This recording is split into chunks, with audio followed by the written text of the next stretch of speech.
And that's for the piggies in every US city thinking a seat in the back row is Porsche because of European history. They miss seeing the monocle though, so I be in the front row on days I am making dough. All alone, in the zone, on the phone, until the trailers go off the screen, along with all those production companies that never did a thing for me. Given Kirill Zolov's brief filmography, his US debut, They Will Kill You, already finds the young director boxing himself in. The Zack Snyder and Tarantino influences are too heavy in another blood-soaked broken family drama, which at this point is a centerpiece of originality for Solo's films.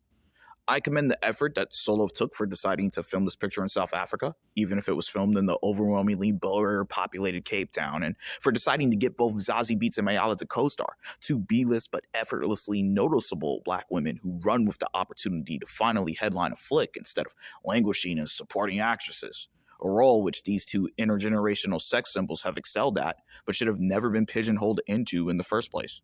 Beetz kicks more ass here than she did in Once Upon a Deadpool, which is quite the challenge to accept, but audiences will be grateful that she did.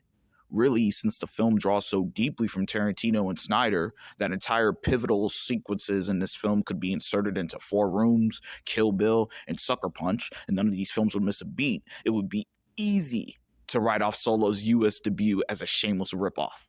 But Litvak and Solo's attention to realism, viscera, and the beauty of black women are what saved this film and could keep audience members from running into the more original and better presentation of the rival Ready or Not sequel next door, since these films were released only a week apart and covered the same subject matter.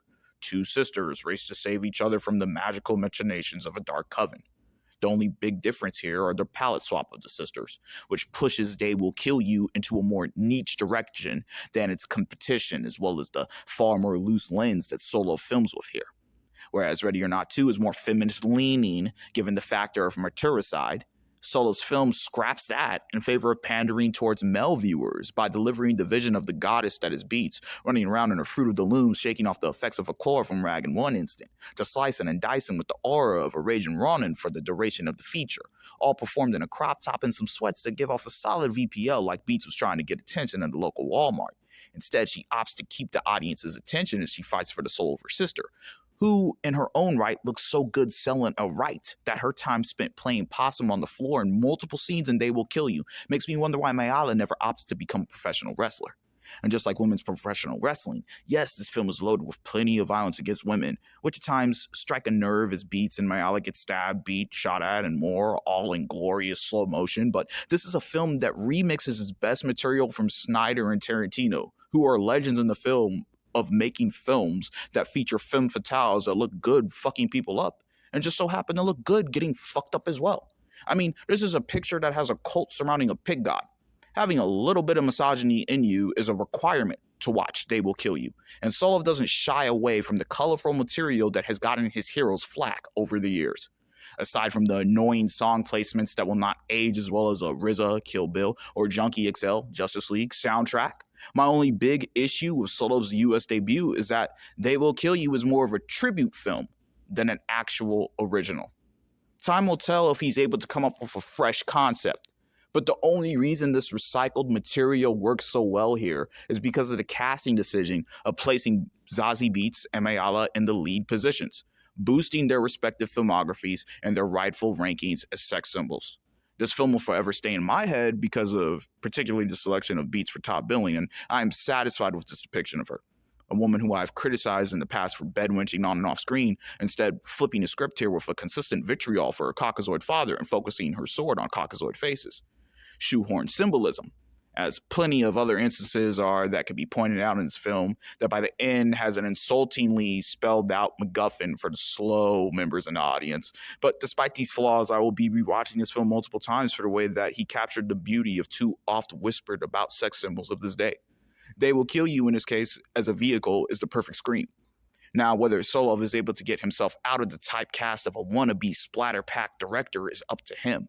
But he will forever have a job well done for capturing Beetz and Mayala and all the trappings of partial nudity and the viscera that comes with an action horror flick that dares to climax by putting its own spin on Beatrice Kiddo and Pai Mei's legendary final showdown. Such a faux pas is taboo, But with the lustfully lewd content in Solo's US debut, I expect his filmography to be full of them, or he wouldn't continue to do his heroes justice. Something that he does with They Will Kill You in the vein of a film student. Now it's up to Solovs to come up with something completely original to truly show off his mastery that he teases here with these as he beats, the ultimate tease. Though in finale, I have to say that all those Tarantino and Snyder flicks could survive with an interchangeable cast. They Will Kill You's biggest crutch is its biggest asset. Zazie Beetz and Mayala leading the cast. Take them away, this film would have been a laughable imitation of Tarantino and Snyder's goated works. Again, only time will tell what Solos can do without Beetz or Mayala, unless he decides to make them the Uma Thurman to his Tarantino. Should that be the case, I could see a slew of They Will Kill You clones only for Beetz. But if not, then this is the perfect time, bright and early, for Solo's career to take a pivot into a new direction, lest he becomes Tarantino or Snyder light. Pop your popcorn. That's for the piggies in every US city thinking a seat in the back row is Porsche because of European history.